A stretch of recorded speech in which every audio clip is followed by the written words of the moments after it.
Okay, so good day, Chanak. So we'll start our discussion for the module one, using ICT in developing 21st century skills, or the ICT in the 21st century skills. So in this module, I will be having asynchronous classes lang because there are lots of interruptions starting with the charter day, and I have um, given much attention to the requirements that I have to submit and also other tasks. So, murag, dako kay siyang time nga nakawat almost 2 weeks. So, better I will do asynchronous classes na lang. And also, I have some medical issues to settle pa muna. Okay? So, with this, I will be discussing the actually 4 lessons sana. However, I find it useful if ever I can do synchronous discussions for the K-12 curriculum framework and the lesson planning, review for lesson planning. So for lesson 1 and lesson 5, I will be waiving it for now para sa ato ang synchronous session. Siguro that will be on February 23. Okay, we cannot meet on February 25 kasi because holiday siya. Okay? But for the contents of lesson 1, ako siyang i-discuss. It's just that ang katulang yung how to use the curriculum guide of the K-12 and how to understand it, and also the salient features of the K-12 curriculum. I will be discussing that synchronously. Okay, so let's proceed to the first module. Let's just proceed directly to the abstraction. Okay, so technology for teaching and learning to focuses on the application, design, production, utilization, and evaluation of information and communications technology materials for teaching and learning in basic education. So that's what I have oriented you sa katong pinakauna nato nga meeting, that TTL2 will be all about utilizing everything in the ICT for the teaching and learning process. Gikan sa pagsabot, paggamit, pag-implement, pag-modify, pag-evaluate, tanan na siya appeal sa TTL2. Okay, but again, as I have said as well, that there are considerations to consider, especially that in reality, our education environment is not that equipped with technology, even as mag-struggle pa for internet connections, for resources. Okay, so a lot of learning management systems and educational platforms that provide ease of teaching and learning are used, especially now in the pandemic. Diba? Para sa atua, we are utilizing the DNSC LMS. However, slow connectivity and zero internet connection are among the significant issues for teachers and learners who reside in far-flung areas. That is really the reality in the Philippines. Masking pa og gusto ta mo integrate sa technology as much as we can, dili siya encompassing tungod kay na may limitations, especially in the far-flung areas na maglisod man gani sa kuryente, what more sa internet connection and sa technology. So with that, in this time of pandemic, especially, kay di ba, we have heard nga, murag di na dito mabalik sa traditional gyud nga teaching, kundi pwede na tayo mag-implement of blended learning. So there are different ways on how to connect to our students in the flexible learning approach. Okay? I hope you are familiar with flexible learning. The flexible learning approach basically is kung unsa ang makaya sa resources, kung unsa ang ability sa students, kung unsa ang ma-offer sa teachers, kung unsa ang curriculum standards, i-adjust na siya tanan, that makes the learning flexible. Okay, so in doing that, na ay mga pamaagi.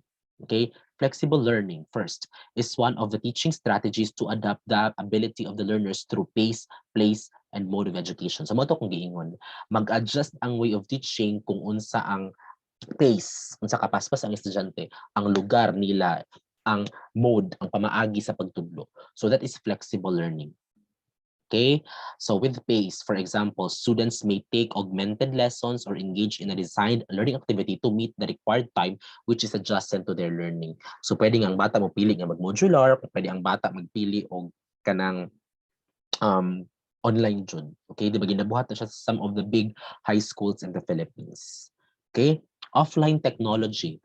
This type of learning technology involves teachers and students having limited access or no internet connection. So kani siya usually sa mga bukid-bukid wherein the students cannot really access online. So unsay ginabuhat ani? Pwede sila maka-utilize of printed modules. So teachers can design printed modules, do audio tapes, video tapes, VCDs, storage devices such as flash drives and external hard drives, and learning pockets. So kana ang substitute. If ever dili gyud makapursue og like synchronous learning. So parehas ani akong ginabuhat, I am recording and then ma-access ninyo na siya sa time nga inyong convenient. Pwede niyo siya ma-download. So pwede na siya sa offline technology. Whereas for blended learning, teachers and students are having digital accessibility but unstable connection. So kung walay connection, usually offline technology. Pero kung naagani pero unstable lang, pwede blended technology. Kung paspas ang connection, then pwede ta maka-synchronous. Parang virtually mag-meet jud para dili face to face. Pwede pod nga offline. So kana siya mga siyang blended, isagol ang duha. Okay? Or pwede nga if ever allowed na limited face to face, maadto sa school for once or twice a week and then mag-meet dayon online for once or twice a week. So that's blended learning. Okay? That utilizes blended technology. And lastly, online technology kana gyud focus gyud sa kanang the entire learning process is through online technology. That is, if ever, stable ang connection. Okay? Like, most of the time, always siya. Pero di ba, murag lisod ka ay siya i-implement din sa Philippines. But that's the case in some of the other countries. Okay? So kana, mauna siya ang kanang mga ways of learning nga ato ang ma-adapt. In these ways of learning, diha ta maka-adjust kung unsa nga klase of integration, unsaon nato pag-gauge, paggamit sa technology in these classes. Okay? So, let's proceed now to the focus of the module. Okay? Katong balikan sa ako. Okay, hindi na siya. Kaning 21st century skills. Okay, we will be trying to integrate technology wherein we can cater the 21st century skills of our students. So how? Now, let's learn first what are the 21st century skills. I know you have ideas on this, but it's just a sort of review, a detailed explanation on each of these skills. Okay. So, the World Economic Forum 2016 established 16 crucial proficiencies for education in the 21st century. O imagine na had 16 kabuok, but these 16 are divided into different branches or skills. So, 6 foundational literacies. Kana yung gikan sa pagkabata dapat natunan na sa bata, sa estudyante, and 10 nga mga competencies or character qualities nga dapat ma-enhance as they grow. Okay? So magsugod ta sa foundational literacies kaning unom ka buok. Okay, these are core skills applied by learners to everyday tasks. Kada adlaw niya gina-apply. So meaning pagkaas samtang bata ka, dapat nimo siya ma-learn tungod kay magamit na nimo siya adlaw-adlaw. So unsa man ni? Literacy, the ability to read and write, numeracy, number, scientific literacy, reasoning, ICT literacy karon sa una wala ni siya sa time sa ato ang mga lolo lola parents wala kay ni siya. Pero karon part na ang ICT literacy sa foundational skills. Kaya di ba halo, usay ka na di ba ang mga bata inigmata cellphone dayon, before matulog TV. So part ng ICT literacy. Financial literacy kani ang isa ka dapat nga dili nato i-deprive ang estudyante. I mean ang bata. Kada kung porket 5 years old, 6 years old, di mo siya hatagan og kwarta tungod kay bata pa. That's wrong. Samtang bata pa, dapat tudluan nimo sila unsaon mahimong wise in spending. So that's financial literacy. And last, cultural and civic literacy. Of course, they have to understand the environment they live in, ang mga tao nga ilang makasalamuha. Okay? So, let's go into details of this. Okay?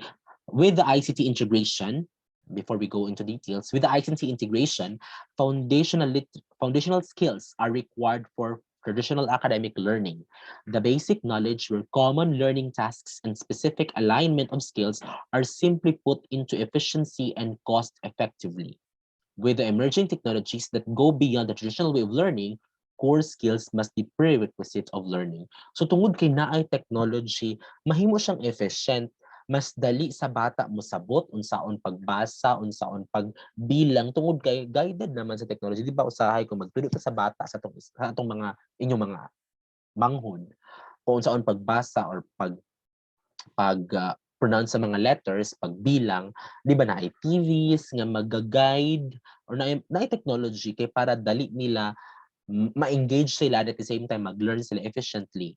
Okay, so kana siya, that makes ICT essential in developing the foundational literacies of the kids. So let's go into detail what are these six foundational literacies. First, literacy. is the ability to read, understand, and use written language. So inigbata pa, bahalag wala pa nag-eskwela kita, as more knowledgeable person will help in making our manghod, igagaw, or those bata literate. Okay? Tuluan sila unsaon pag-pronounce ang mga sounds, pagsulat, pagbilang. Numeracy, ability to use numbers and other symbols to understand and express quantitative relationships. Dapat bata pa lang, kabalo na ang bata kung unsa ang 1, kung unsa ang 2, unsa ang mas daghan, unsa ang oras, unsa ang pag-count. That's numeracy. Scientific literacy is the ability to use scientific knowledge and principles to understand one's environment and test hypothesis. Kabalo sila nga nung malaya ang dahon, kabalo sila nga nung mamatay ang baboy inigihawon, kabalo sila kanang mga ingana nga mga reasoning. Although basic siya, pero mao man ang dapat katunan sa bata. Kabalo siya nga nung human sa ting-init kay ting-ulan, or kabalo sila human sa buntag kay udto niya mo gabi. So kana ICT literacy is the ability to use and create technology-based content, including finding and sharing information, answering questions, interacting with other people, and computer programming. So, dapat bata pa, kabalo na sila unsaon pagstorya sa cellphone, kabalo na sila unsaon pagsabot sa message nga i-convey sa TV, kabalo na sila unsaon pag-express using different ICT media. Okay? Financial literacy is the ability to understand and apply conceptual and numerical aspects of finance and practice. Kabalo na sila mo palit, kabalo na sila manukli, kabalo na sila mo bilang sa ilang kwarta, kabalo na sila mo budget as early as they can. Okay, kabalo sila nga, kung naay kwarta, dili siya dapat hutdon. Okay, kabalo sila unsa mag-save. Ana. And then last, cultural and civic literacy is the ability to understand, appreciate, analyze, and apply knowledge of the humanities. So, dapat kabalo ang mga bata nga, maski pag unsay lahi-lahi ang trabaho, dapat ginarespeto. So, mauna nga, isa sa mga issue nga ang bata, kanagong wala na tarong og pagpadako, if ever, mayon ka nga, ay, dili ko, mag-eskwela ko og tarong para di kong pareho anak niya o nga, nag-drive ng tricycle. That is not showing a cultural and civic literacy. Tungod kay wala man ka nag-appreciate, wala ka nag-analyze sa role sa uban. Masking pagbuingon ta nga, yes, dako og sweldo ang lawyer kumpara sa street sweeper, pero they have the same or they have the equal share of contribution sa palibot. Okay? So that's what we are trying to inculcate with our kids. Okay? So these are the 6 foundational literacies. Okay, and then let's proceed to the competencies. As they grow old, mudako, magiging yung mga bata. So na mga competencies nga dapat nila ma-observe. Okay, so competencies are a binary set of skills on how learner approaches complex challenges. These are critical thinking or problem solving, creativity, communication, and collaboration. So kani, upat ka C's, okay, for the 21st century skills. Una, critical thinking or problem solving. It is the ability to identify, analyze, and evaluate situations, ideas, and information to formulate responses and solutions. Research is a very essential, very effective assessment way para ma-enhance ang critical thinking or para ma-assess nato ang critical thinking sa students. It's because in research, the students will get to look for a problem, understand the problem into its depths, and then human i-explore ang solution sa problem, mo suggest, mo formulate og solution.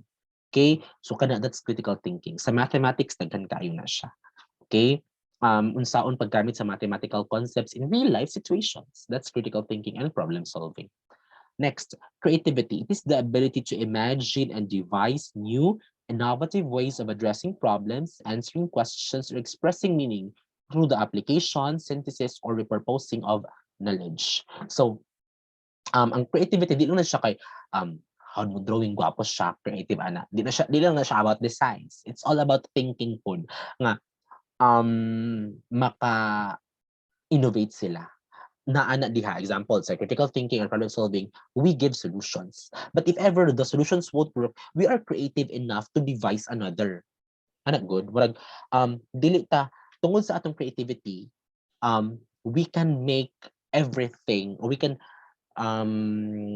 make everything nga relevant sa kung unsa ang ginapangayo. If ever dili mag-work ang isa, then naatay mabuhat nga another thing.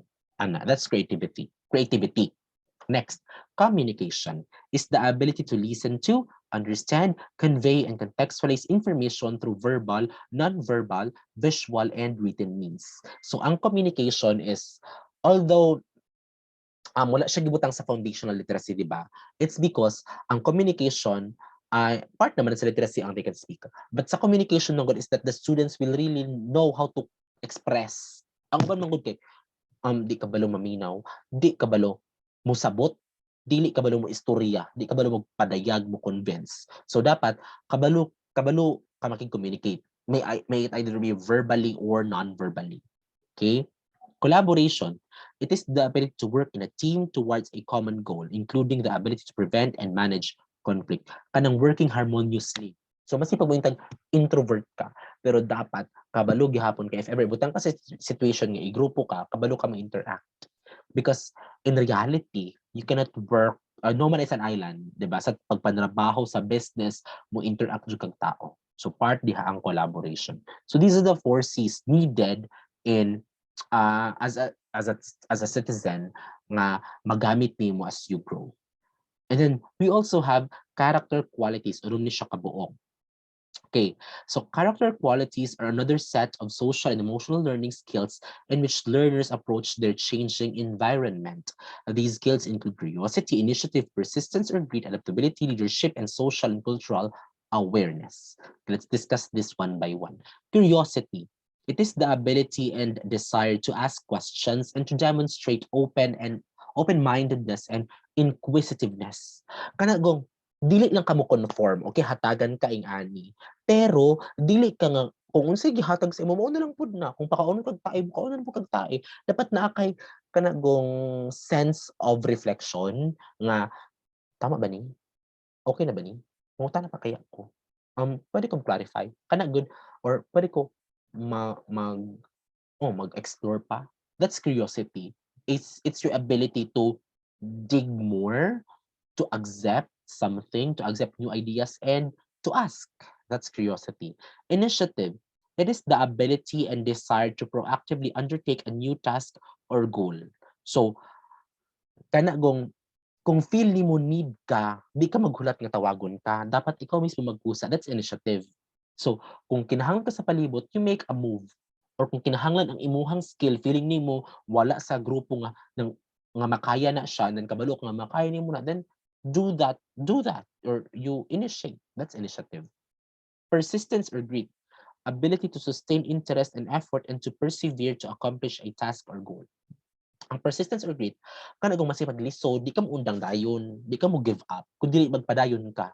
Kanagong, ay mo banan kog eskwela kay di ko na, ay mo banan kog section, ay mo undang nako. Kanang dili nga ana.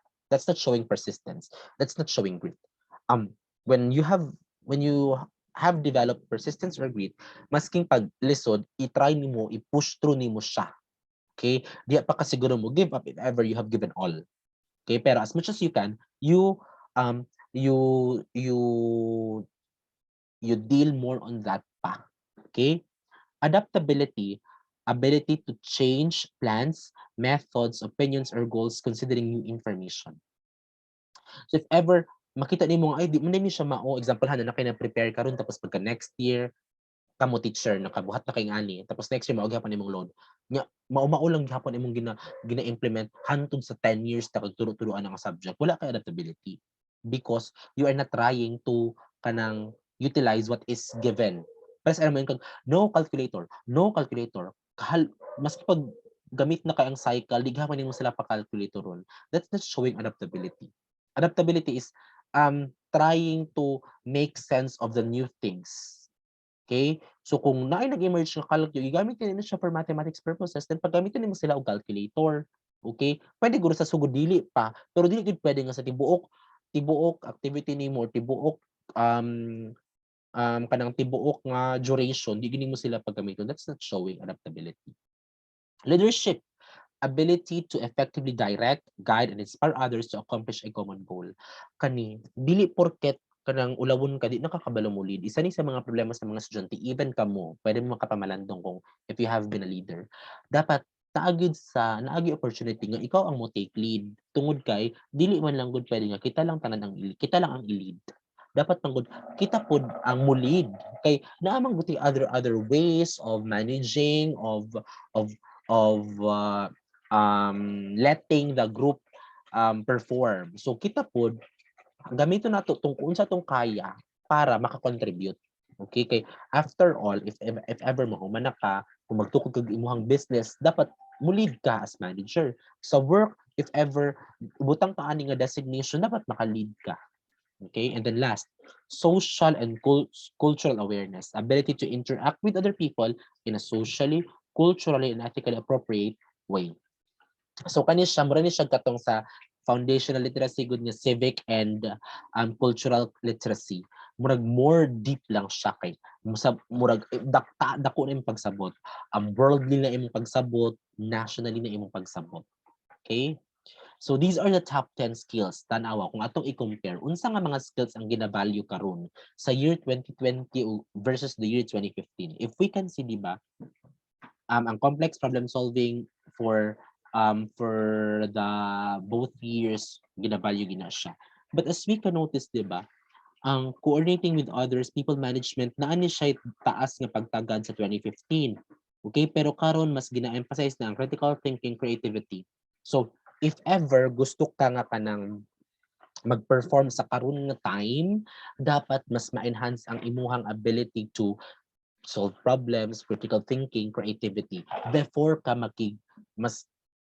before ka I mean murag mas dako yung priority anang problem solving, critical thinking, and creativity rather than socialization. Tungod kay mas dako naman siya og weight sa 2020 nga time. Okay? Although if ever strong ni siya tanan, walay problema sa imuha. Pero karon man the trend is that critical thinking, creativity, problem solving mo ni siya ang taas compared sa una nga mas taas ang people management, coordination with others. Okay? So kaning 6 to 10 still nagrambol-rambol lang man ni sila but it still matters. Okay? So these are the 21st century skills. So sa inyong ang output niya sa module 1 is that you will be designing a lesson plan wherein you cater the 21st century skills. Okay? So I will discuss more on that sa synchronous session nato this Wednesday. Okay, so let's proceed to lesson 3. Lesson 3 is all about learning activities to develop 21st century skills. Unsa ano to pag-design og mga learning activities nga makadevelop sa 21st century skills sa students. Okay? The 4 C's of the 21st century learning and technology. Diba? If you can remember the 4 C's, katong critical thinking, creativity, collaboration, and ito? Creativity, critical thinking, collaboration, and ano ba itong isa? Hala, nakalimut ko, paspas ba? And communication. Oh, kanang upat. Kanang upat, that is a very important skill. These are the very important skills. Kaya nga naman, expected magud sa high school level, ma-enhance na ni sila. Okay? So mauna nga, if we design learning activities that will enhance the 21st century skills, diri ta mag-focus. O mahatag butag pagtagad sa uban, pero mas atuan ni siyang hatagag pagtagad ning 4 Cs.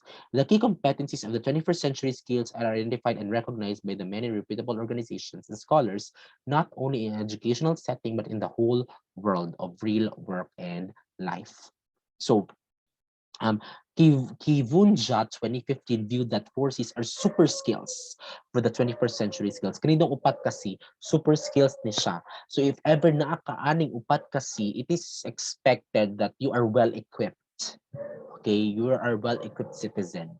So, naay framework nga gisuggest ani also known as the rainbow or framework for 21st century learning, which is illustrated below. Kani siya nga framework actually puts emphasis on the 4 C's in creating um, our learning strategies.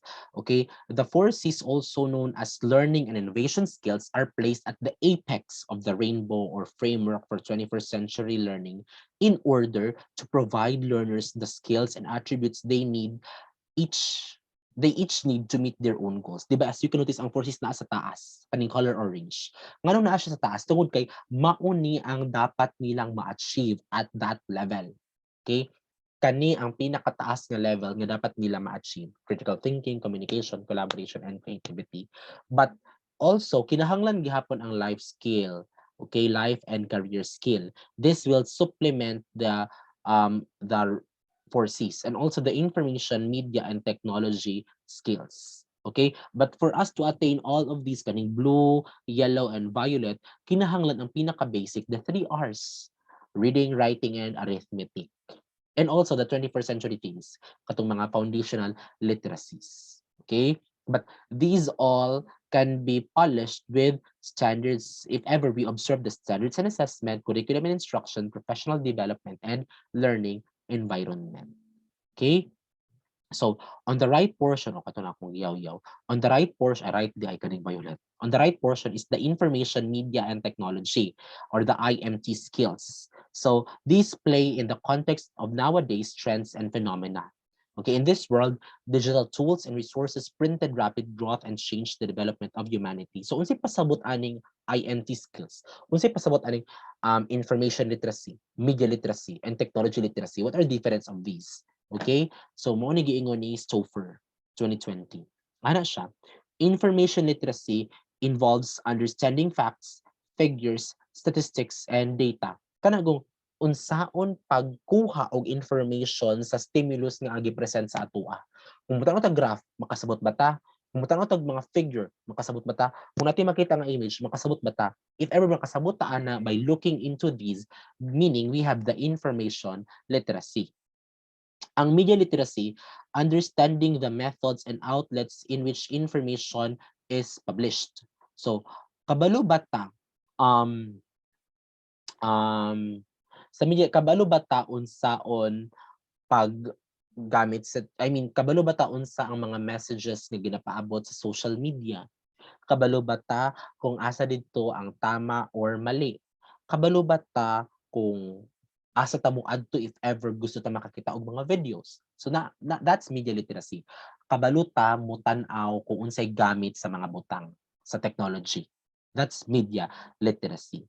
Whereas the technology literacy, understanding the machines that make the information age possible. Kabalo ta kung unsay pulos sa mga butang, kabalo ta unsay gamit sa laptop, kabalo ta unsay gamit sa computer. Okay? So, yes, kana mao na siya ang technology literacy. Okay? So, kanang tulo, mao na siya ang mga IMT skills nga dapat ma-acquire sa students kani diri. Okay? So, this serve as unsa pod kanang important consideration to develop. Okay? To be developed. So, if ever mag-design to og mga activities, so pwede nato siya nga kanang magbuhat og mga learning activities sa atong lesson plan in which magpa-research ta, mag mag-involve good og kanang mga activities nga ma-enhance ang IMT skills sa students. Okay, aside from the 4Cs, of course. And then also the life skills, the life and career skills. These are positioned at the left portion to develop thinking skills, content knowledge, and social and emotional competencies. So ang life and career skills, ang 4Cs man good more on competence sa bata. Ang IMT skills more on unsaon pag-manipulate sa environment. Ang life and career skills more on asa padulong ang bata. Dapat kabalo siya mo develop sa thinking skills, content knowledge, and social and emotional competencies tungod kay naaman sila padulungan. Okay? So, dito ta makabalo if ever they have achieved the life and career skills, if ever naa sila kanang vision, kung asa sila padulong, or tama ba kung ang ilahabang ginabuhat karon kay tama ba kung asa sila padulong sa pohon. Kay if ever nag-STEM siya tapos gusto di siya mahimong psychologist. So murag wala na in line, wala siya nag-develop og tama nga life and career skills. Okay? So as such, learners must learn the intangible elements of life to exist and survive based on the recent competitive phenomenon and necessary requirement to achieve the desired job. So it is important if ever magtulo man ta og math or magtulo man ta og PLE, ihaom nato ang atong mga activities sa kung asa ang expected nga output or asa unsay klase nga estudyante atong gina-view. Kung magtulog tag TLE, of course, ato po siyang i-expose sa mga activities wherein maka-enhance sa ilahang cooking ba karon or mga skills as TLE major. Or sa math pod, mag-design tag activity wherein masuit sila. Example, accountant, pang-accountant ba karon or pang-engineer ba karon tungod kay diha man sila padulong sa mathematics. So ano, dapat in line sa life and career skills. Okay, and also the 3 R's, the basic arithmetic, I mean, reading, writing, and arithmetic, dapat atusa na siyang gi-ensure. So pwede na siya sa mga review activities. We have ensured that naa na siya kay di ba dili man gud sila maka-proceed aning tulo ka buok dili kung dili nila ma-polish ng green. Okay? So pwede sa review activity, i-ensure mo na ang mga prerequisites, mga prior knowledge atuan nang i-enhance sa estudyante. Okay? So, but for us to do this, we have to observe the 4 pillars of contemporary learning. I-anchor nato atong decisions sa standards and assessment, sa curriculum and instruction, sa professional development, and sa learning environment. Okay? So that's how we construct activities that will enhance the 21st century skills of the students. So when we make a lesson plan, we have to make sure kung unsa nga skill, syempre, kada adlaw magbuhat mo yung lesson plan. So kada adlaw lahi-lahi pud taog ka ng mga skills nga atong i-focus. So we emphasize what skill we want to develop to our students. Specify. So ang ato ang mga activities naka-inline dito sa skill nga ato ang i-enhance sa ilaha. And also i-consider nato nga unsa gid atong gi-expect sa ilaha if ever maka-learn or maka-achieve sila ani nga lesson. Okay? Kay para ma-enhance nato ilahang 4 C's, ang IMT skills nila ug ang life and career skills. Okay? So, let's proceed to the 4th lesson. The 4th lesson is all about promoting digital citizenship. Kani siya, dili ni siya actually part yun sa 21st century skills, but it is important. This is an important guide for them to achieve or to be wise in dealing with the digital world, knowing that part na baya dito di ba ang IMT skills katong how to manipulate or understand the technological world. So part diri ang part ni siya sa pag-enhance atong IMT skills kaning digital citizenship. Unsaon man ni? Okay, so there are guides on this. Okay, digital citizenship. In this digital world, learners today are currently surrounded by numerous devices and different technologies to interact with social connection, education, employment, and other forms. Several inventions and innovations to address accessibility and quality of life are developed and continue to grow to find the novel and state-of-the-art technology solution. Di ba daghan naman kaayog musulpot ron, masking unsa-unsa na lang ang mga bago, halos kada tuig na ay bago sa technology. Okay? But as digital citizens or netizens, students should really be careful on its dealings. Okay? Kay dili baya tanan involvement nato sa technology kay good sa atua. Di ba daghan na kaayog mga cases nga mapasama pod siya. So dapat kabalo sila unsaon pag-deal appropriately in the digital world. Okay? So why digital citizenship matter? Statistically, Hannah, I report on this. There are 34% of students reported that they have experienced cyberbullying. Kani, nganong na may 34%? It's high. Tungod kay, they have not been a good digital citizen. There are 24% of teens do not know what to do if they are harassed online. There are 39% of teens who also do not enable their privacy settings on social media na ay mas cyberbully. So therefore, digital citizenship matters. Tungod kay ang digital citizenship ma-ensure nga secure ka in dealing with technology. Okay? So, kamo ni basa ani, what are the 9 elements of digital citizenship? It's grouped according to the REP principles, the respect, educate, and protect principle. 9 ni kabuok, and each of these principles na ay tagtulo. So, una ta sa respect nga principle sa digital citizenship. R stands for respecting yourself and others. So, sa part sa pagiging digital citizen, dapat kabalutan mo respeto sa atong kaugalingon ug sa uban. So for us to observe the R, sa digital citizenship na ay tulo ka buok theme for this. Una, digital access. Advocating for equal digital rights and access is where digital citizenship starts. So it's part of respecting others in a way that hatagan og equal nga tsansa ang uban nga maka-access. Okay? So if ever ikaw teacher, how can you ensure the digital access of the students? Especially nga dili man gyud sila ang ratios, dili man gyud 1:1 ang ratio sa technological media. So pwede nga i-group mo na to sila. In a way, kada grupo na ay example, group of with 5 members, tapos kada grupo na ay duha nga na ay cellphone. So kana atong ginahatagan ng equal chance ang kada isa sa atong mga estudyante nga maka-access sa cellphone tungod kay ato man nag-design man ta og environment nga maka-access ang dili maka-access. Kay kung gipa-work nato sila individually, katong wala, di gid sila mahatagan og chance nga makagamit. Pero kung grupo gani, then at least pwede sila makagamit sa ilang kauban tungod kay group performance man siya. Digital etiquette. Rules and policies aren't enough. We need to teach everyone about appropriate conduct online. So kani siya part of respecting others and yourself as well. Kanang ikaw as inahan, kanang unsay etiquette nga ihabalan nimo sa balay.